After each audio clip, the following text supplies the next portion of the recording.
My name's Justin, I'm an alcoholic. Justin!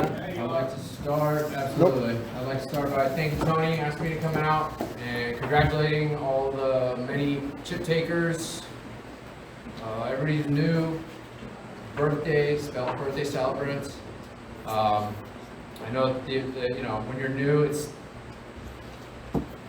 a big deal. You know, each of those little milestones is a big deal, and it's kind of in a room like this. If you're 30 days or less to get up here and say you're an alcoholic for a bunch of dudes can be weird and or scary. So welcome.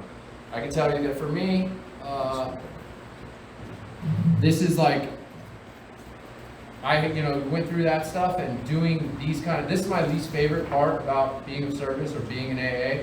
Not a big sharer or speaker, but I can tell you that me sitting here today is a completely different person that was when I was taking my newcomer chip. And it's like, for me, AA, I found a way, it's like it reset my wiring. Coming in as a scared kid, and then through getting into rooms like this and doing the work and turning into somewhat of, try to be a man and show up for my responsibilities and stuff every day. So I guess I'll start from the beginning, what it was like, what happened, what's like now. So my sobriety date's 11/9/2008.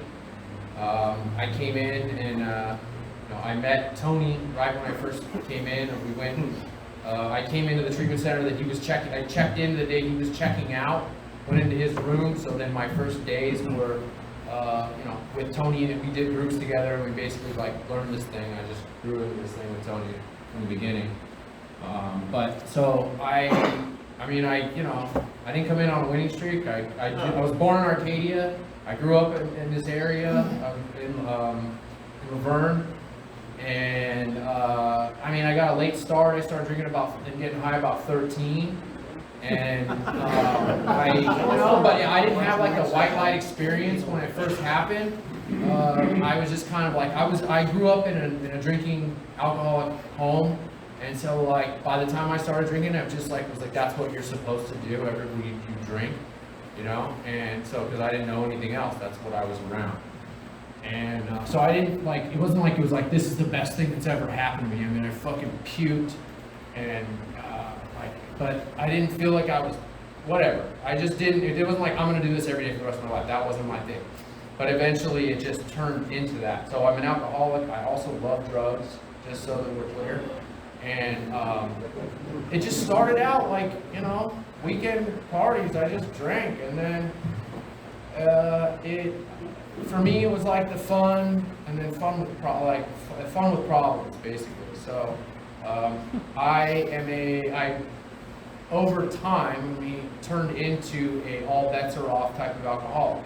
I didn't drink every single day, but when I would drink for days at a time, and I purposely drank to blackout. I wasn't going out for fun. I was going out to go out, literally. And I would drink, around the clock. And what's crazy is for me to even fathom, revisit these experiences is a big deal, because my life has changed a lot. But so I don't know, I just drank, and I was in trouble, and so I came in. By the time I came in, I was three drunk drivings by the time I was 26, and so I have lots of experiences and stories that I could share about my blackout drinking, but we probably all know what those are. I had been to AA in the past, but really just because I've had a handful of court cards. And I've done, 38 months of drunk driving school in my life as well, so it's I was exposed to it. But I never had any form of willingness or open-mindedness towards sobriety. I just thought that this was kind of I chalked it up to this is what happens. And I was never really planning on getting sober. And the last time I just decided and still motivated, trying to work the system a little bit, I decided to check into a 30-day treatment center with hopes that I could use it for time served and take it to court. And I just got there and realized that all the problems that I was having were a result of my drinking and my using. And that I literally had nothing to lose by giving this an honest effort, by just trying it. And so I just started participating. It was like, you know, the not coming on a winning streak. It's like, what do I got to lose by giving this thing a shot? I took the suggestions that they were offering us while we were in treatment, and I got a sponsor. I still have that sponsor today. I started going to all the meetings. I started getting commitments at those meetings. I started, participating, sticking my hand out there, and I found that like I was having more fun than I had been having. I mean, like getting involved. It was like that was a big part, and still is a big part of my sobriety. It's getting into the middle of the herd, and the best way that I learned to do that was by getting commitments and meeting people at the meetings I went to. So I went to all the meetings and I got these commitments, and then I started. I did work the steps, and I still have worked the steps and gone through the steps with other guys. But it really, like I could almost call it there, like that is it. For me, like there's no, the secret sauce or whatever is talking to another alcoholic. And somebody shared up here the birthday guys, I mean, that's how it is for me. It's like, chances are very high, whatever I'm going through every single day, there's another alcoholic that's gone through that, and I can reach out to somebody else in the room. But for me, it's always about talking, like I've got something going on, I reach out to somebody and talking about it. Reach out to somebody and talk about it. And that's a different situation from where when I was getting loaded, I never would talk to anybody about anything or acknowledge any problems. So then I just started like, it's basically like your own way of like turning it over. I just get it out, But anyways, I know like there's things like, when I went to meetings, I rode a bicycle, and I was never supposed to drive again. And I just didn't let any of those things slow me down. Like, I would have got loaded on that bike. I got loaded on that same bicycle. So I wasn't going to let the bike stop me from going to meetings. Because I started breaking it down to where it's like, I would spend like, 18 hours getting loaded. And the least I could do was ride a bike for an hour to a meeting, go to a meeting for an hour, and then ride a bike home. And then I would remember everything that I did and wouldn't have any problems like moving forward. And it just became a bunch of little things like that, And it's almost like rinse and repeat. I still try to keep a same amount of meetings. There's obviously, I've been sober for 15 years. There's a lot of things that have happened in the meantime. But as far as my sobriety is concerned, I still try to keep my 3-4 meetings a week that I go to. It rotates, sometimes it's 2 to 4. But most of the people that I talk to in my life, besides like for my job, are in the program. It's like it become that all my friends were in the program. And I just work on like really trying to develop, like I'd say that once I hit a certain plateau, and then the things that I've learned about like the continuous sobriety were that I continue to try and develop my spiritual connection. It's really a big part of like long-term sobriety for me, is working on my prayer and meditation, being more conscious, being present. That's something that's extremely important. Like I can tell you, like as an example, when I was new, all I wanted to do was get a car and an apartment. And then once I got my fucking car and my apartment, I also had to have a job that went with that. And I was like, this sucks. Like, it was the best when all I used to do was ride my bike and go to meetings. And then so it's just like, but that was a big learning experience for me, because that's me not being present. And that was me like, I'm always in the past or in the future. And so then for me today, being present is extremely important.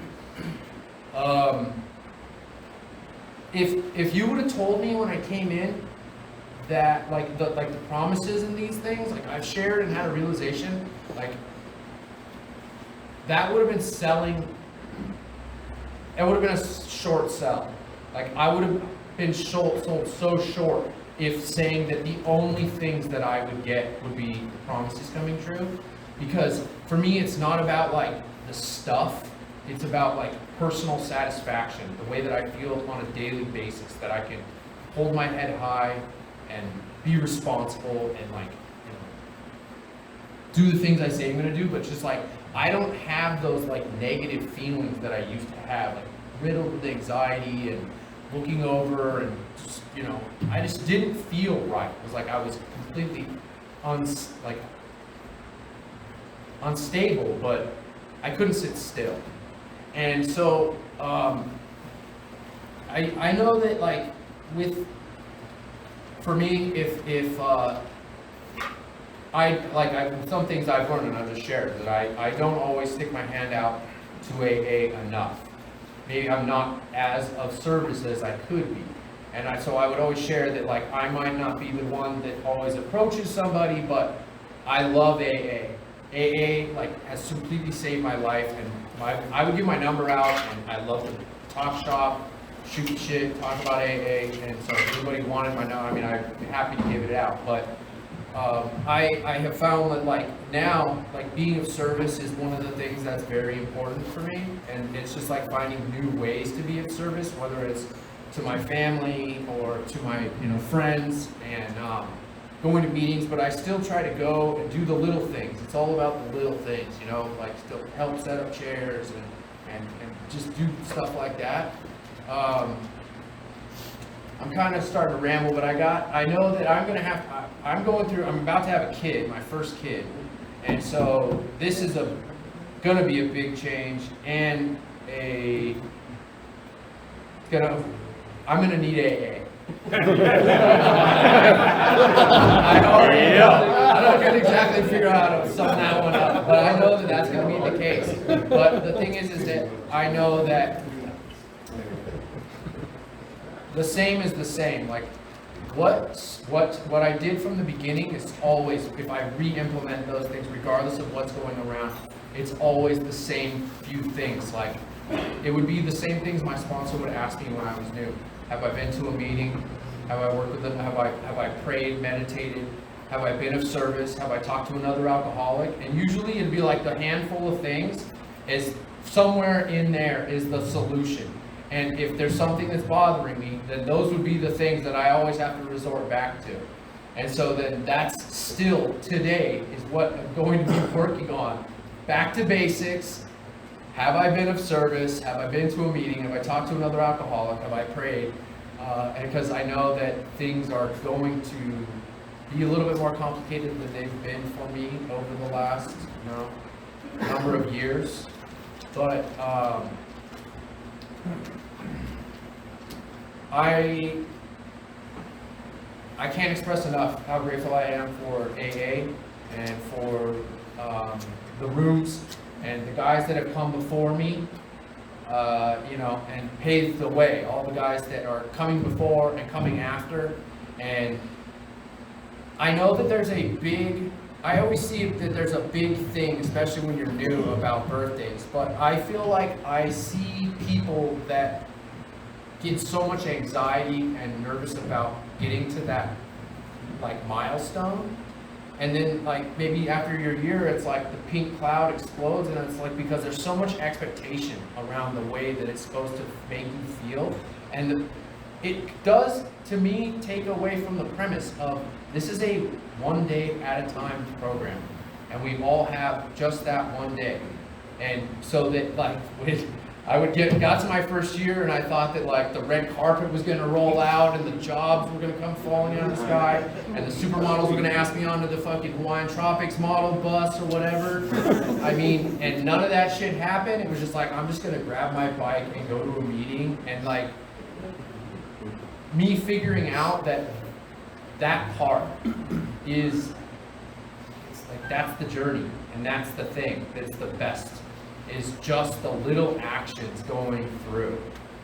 And so, if you're new, just stay. Just keep coming back no matter what. That's all I know. And thank you again for having me.